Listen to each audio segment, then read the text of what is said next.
Thank you, everybody, for coming to the Aaron Torres Podcast YouTube page. If you could do me a quick favor, see that little subscribe button at the bottom of your screen? Go ahead, click that subscribe button. Really does help our channel grow, our audience grow, and I really do appreciate it more than you know. So click that subscribe button. Appreciate your support. Now, here's the video that you came here for. It has always felt like we were about to get a crazy rush of players into the portal. And so far, up until Thursday, it really hadn't happened. You know, we had sporadic players. You know, Ian Jackson hit the portal, and there was a few other big names. But it just felt like there wasn't that big rush that we were expecting. And I go back to like what's going on in college basketball. Okay, and I want to get to the players that entered because there were some huge names on Thursday afternoon. But what was interesting to me is that, you know, you look across college basketball, and what has ended up happening is this. Is that you have a bunch of teams that were built around 4th, 5th, 6th year players this past year that basically, long story short, 4th, 5th, 6th year players, all those guys are graduating. And what we forget is there are no more 5th and 6th year seniors to replace them. And so I'm looking at rosters, and I'm looking at basically everybody still needs players. I mean, Purdue's in good shape, and that's basically it. Kansas needs players. Tennessee needs almost a whole roster. Auburn needs a few guys. Ole Miss needs players. Kentucky needs a guy or two. So I could go on and on, but the point I'm trying to make is it felt like we were going to get a rush at some point of dudes into the portal. And yeah, that's exactly what happened on Thursday. I think it's safe to say this was the craziest day of the portal so far. So let's go ahead and dive into all of the insanity, the big names that have entered, who's going to go where, all that good stuff. The first name, probably the biggest one we've had since the portal opened. PJ Hagerty is in the transfer portal, okay? For those of you who are not familiar, by the way, make sure you're always following our CBB Transfers page, CBB Transfers on Twitter, CBB Transfers on Instagram as well for all your late-breaking portal news. PJ Hagerty, let's go ahead and dive in. Woo, buddy, this is a big one, okay? So PJ Hagerty, for people who are not familiar, very interesting story. He was actually at Tulsa last year, had a really good year. He entered the portal, and he was just kind of a guy that I kind of like noticed, and he put up a lot of points, but I kind of said, yeah, how good is this kid really? Yeah, it turns out he's really good because you can see the notes that producer Matt has provided on the bottom of the screen. 21.7 points per game, about 6 rebounds, 3 assists. He was the AAC Player of the Year, and also he was a second-team All-American on virtually any All-American list you look at. And so you look at who this guy is. You look at what he is capable of. You look at the fact, by the way, and I think this is an important part. Some of his best, this wasn't, he padded his stats in the lousy AAC. This is a kid who had 25 points against Mizzou, 6 rebounds, 5 assists against Mizzou. It's a kid who had 27 points and 9 rebounds against Auburn. You may have heard of him. They made a Final Four. He had 27 points against Virginia, 24 against Mississippi State, 17 against Ole Miss. This kid is one of the best pure scorers in all of college basketball, and now he's hit the portal. I'll say this, you know, I was kind of, again, I told you, I've been looking at rosters pretty much nonstop over the last couple of days. And I was thinking like it's been a very quiet offseason at Memphis. And he was one like, you know, he's kind of an interesting prospect because he's not really an NBA prospect, but he's a great college player. And so I just kind of wondered, I said, is he going to stay at Memphis? Could he consider? There's not much returning around him. Well, he is officially in the portal. As far as opportunities, I'll say this, the first thing I can tell you, be ready to break out the checkbook, okay? Just be, because every fan base is like, oh, we're going to get him. Dude, no, he's our guy. He's our guy. He's going to. I will tell you this. I had 2 separate people tell me this on Thursday. So remember that report from about 2.5 weeks ago, JT Toppin, Big 12 Player of the Year, decides not even to test the NBA draft waters, and he decides that he's going to come back to college basketball and play for Texas Tech. And we saw the report that he was reportedly getting paid about $4 million over the course of next season at Texas Tech. Well, I bring it up. I had multiple people tell me, you want PJ Hagerty, he's looking for that Texas Tech money. Let me put it this way. When FedEx is out of money and they can't pay you, that means you're gonna come at a cost, okay? But what I will say, You know what you're getting. Like I said, 22 points per game at Memphis, a 36% three-point shooter. It was interesting because early in his career, he was able to score, but he didn't really shoot well. Now he is shooting well. Again, I think it's a little early to speculate. I'll say this. I've seen some Arkansas people say that they believe he could cross that border from whatever, what is it, West Tennessee? I'm sorry. I don't know my Arkansas, Memphis geography well enough. But maybe is this a potential Carter Knox replacement if Carter Knox stays in the draft? I don't know. And I'd be curious. We just talked about DJ Wagner. What's his future? This and that. I only bring it up to say that's one school that's been linked to him. But again, let me put it this way. I would say this. Think about the schools that need players and think about the schools that have a lot of money and we know have a lot of money. If you're a school that needs players and has money, I would think you're going to be in the mix for PJ Hagerty. Kansas needs players alongside Darren Peterson. Tennessee needs a lot of players. Ole Miss, I think we kind of just push aside Ole Miss. You think Chris Beard's coming to play for second place at Ole Miss?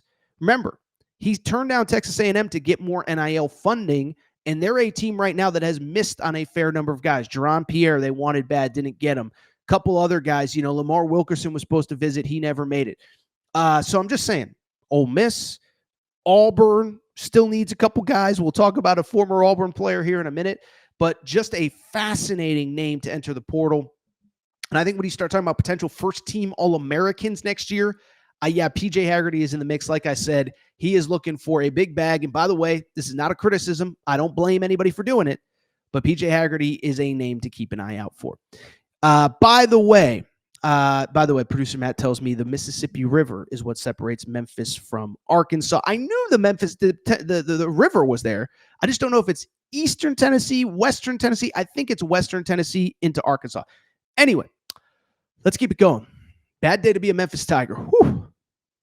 Cover your ears, Memphis fans, because you lost a second All-AAC first-team member, Dane Danger.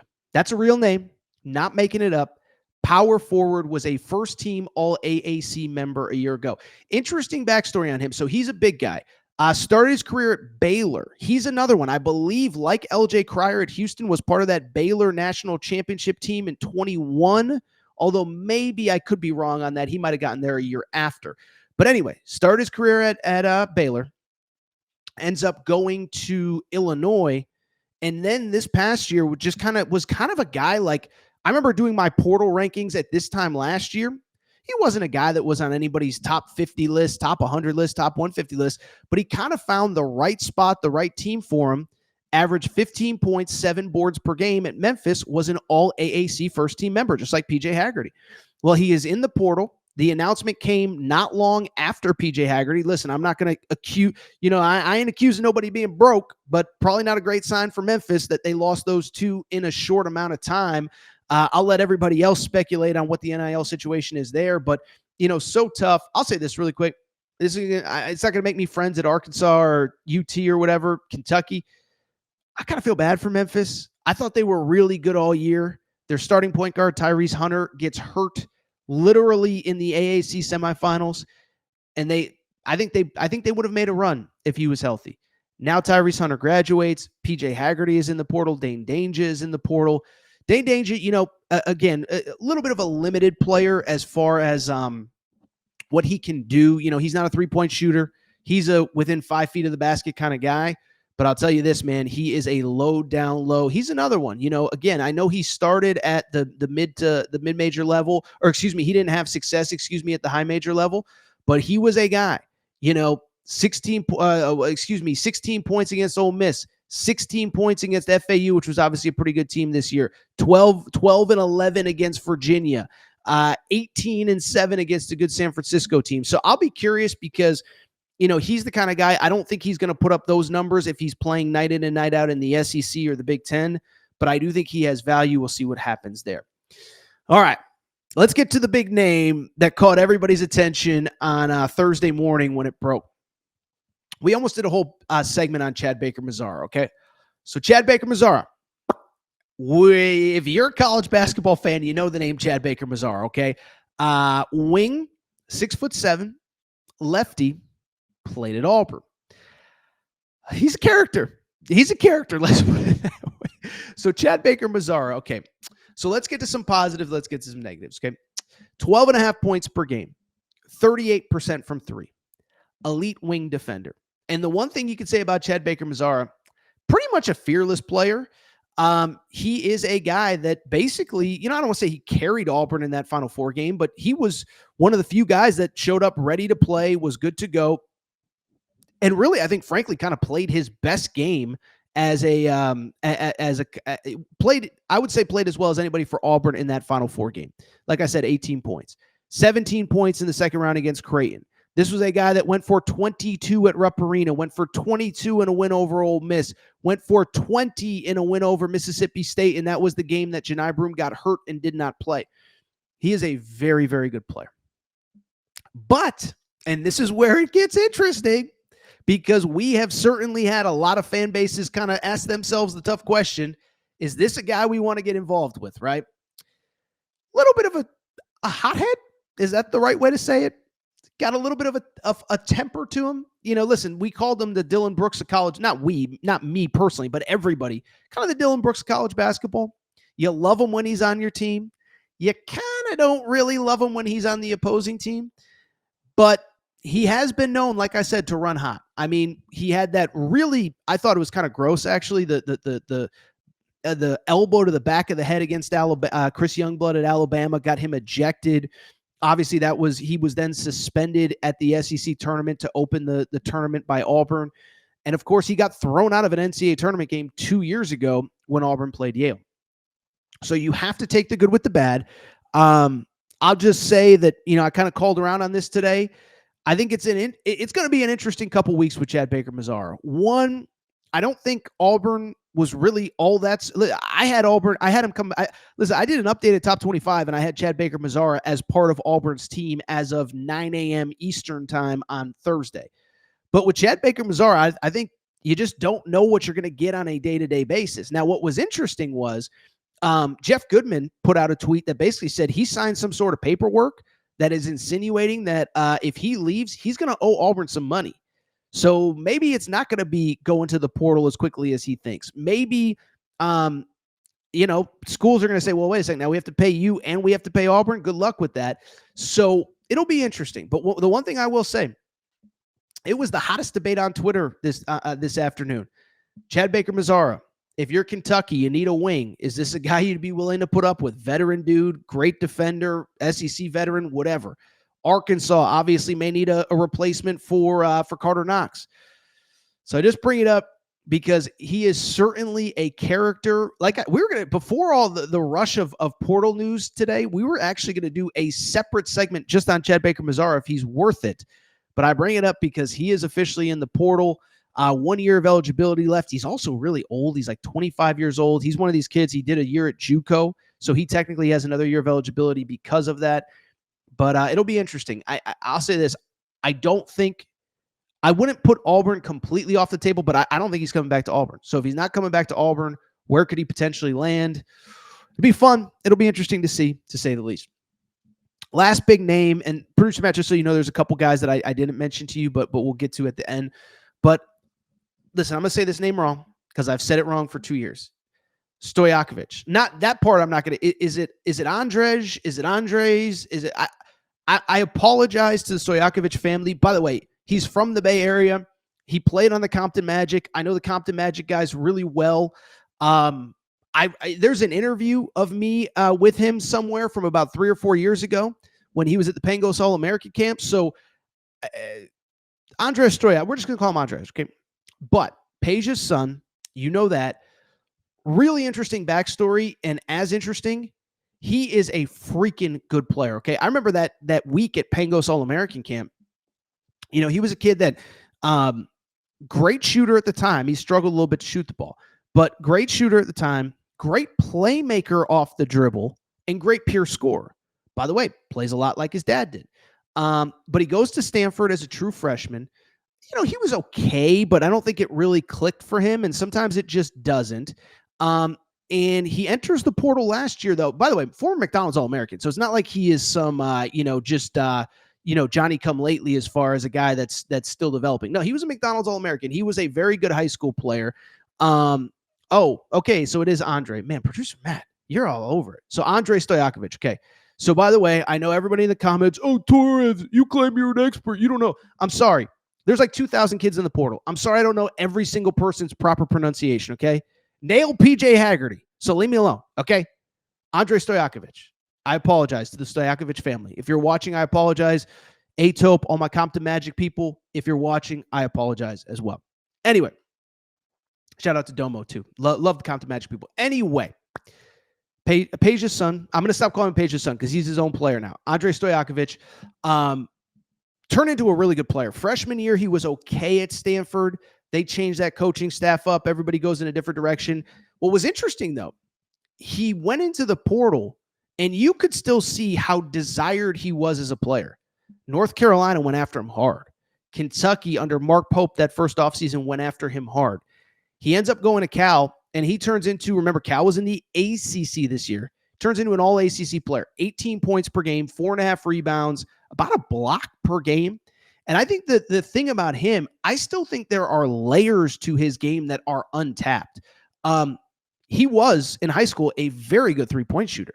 Now, in his career, he has not been great. He only shot 32% this year. Now, I think part of it is that, he has been the focal point for the last 2 years of his team's offense. And so if he goes somewhere where he isn't the absolute focal point, I think there's a possibility he could be a much better shooter. And he was a better playmaker when I used to watch him in high school than maybe he's shown with the assist numbers. So it'll be interesting to see.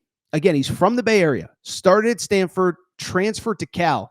Is this the year that he makes the big boy move to the highest levels of college basketball? And I know Cal was in the ACC. I know Stanford was in the Pac-12. But the Blue Bloods have been barking up that tree for about 4 or 5 years now, since he was probably a junior in high school. Well, he's through 2 years of college basketball. What's interesting about him, he is in the portal, did not declare for the draft. Why is that important? He's coming back to play college basketball next year. So you don't have to worry about, well, he's in the, he's not a Darian Williams. He's not a RJ Lewis. He is in the portal looking for a new home. And is this the year that he makes the big move to a big boy program? No disrespect to Cal. It's just kind of the truth. As far as the schools, again, what's interesting, go back and see who recruited him last year. North Carolina has wanted him bad twice. Thought they might have had him last year. He ends up at Cal. Kentucky, under 2 different coaching staffs. I remember talking to him in high school about Coach Cal at Kentucky. Coach Cal leaves. Mark Pope comes in. Mark Pope wanted him last year. And so both those teams probably still need a little bit of wing help. I think Kentucky's still looking for that one more scorer on the wing at that 3, wing spot. Is he a fit? North Carolina, they're kind of good on the wing, but Jaren Stevenson's like a 4. Could this guy play 3? I don't know. Also worth noting with him, who was the other school that was after him hard? Give me a sec. I wrote it down here. Michigan. Michigan came after him really hard last year. Michigan, they got the front court figured out with Adai Mara, with Merez Johnson, and with maybe Yaxel Lendenberg. Is this a kid that could potentially land there as well? So we'll see with Michigan. By the way, I apologize. Andrej Stojackovic, again, great player at Cal. And again, he's in the portal to stay in college. So I think that becomes interesting. 2 other portal notes that I just want to hit on really quick. Producer Matt, I did not give you these, so I apologize. One, our boy Will Wade quietly making some moves. NC State is going to host Darian Reed this coming week. So I'm a big Darian Reed guy. He is the guy that, of course, if you don't remember the story, was a McDonald's All-American, played this past year at Alabama. And, I was playing well early in the year. He pulls a hamstring. He's not 100%. He's not playing great, this, that, the other thing. But then the question becomes, okay, he comes back and all of a sudden Grant Nelson's role is kind of defined. Cliff Omoyori's role is kind of defined.